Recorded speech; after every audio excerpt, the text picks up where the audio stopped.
Hi, good morning. Instead of introducing myself, as my name is already here, I'd like to introduce you to someone I loved very much, my late grandfather, Louis Lewis, which was his actual real name. We called him Poppy.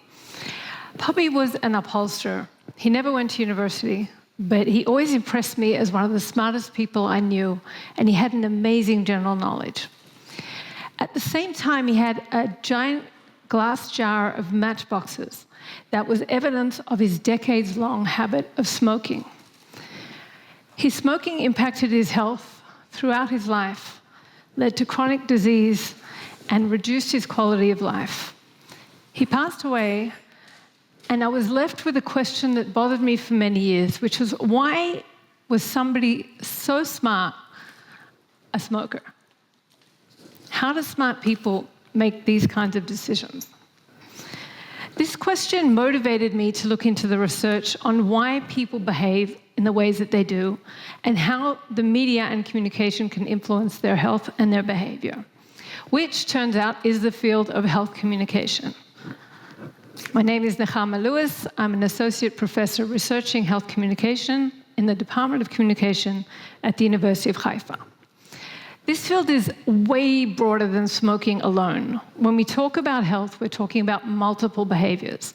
All of us, every single person in this room, makes choices every day, for good or for bad, that influence their health. And not only your own health, but the health of your family, your community, and indeed all of society. If you look at some of the pictures behind me, you can see ways in which we behave that influence society as a whole.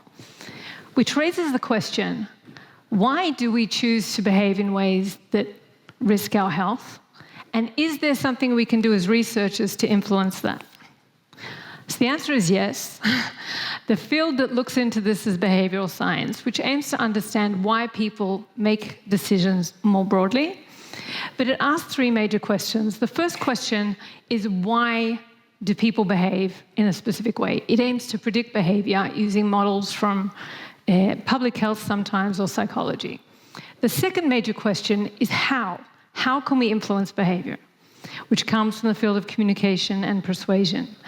And the last major question that I look into, as do other researchers, is, can you prove it? Can you create an impact and show evidence of that impact, which relates to evaluation research.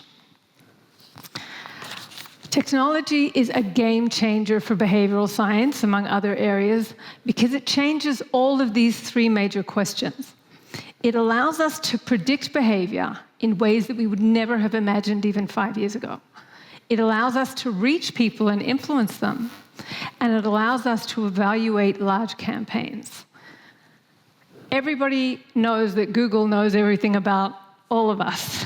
And in general, there's so much human behavior that is collected about everybody, which on the one hand allows for persuasion at scale for corporate interests.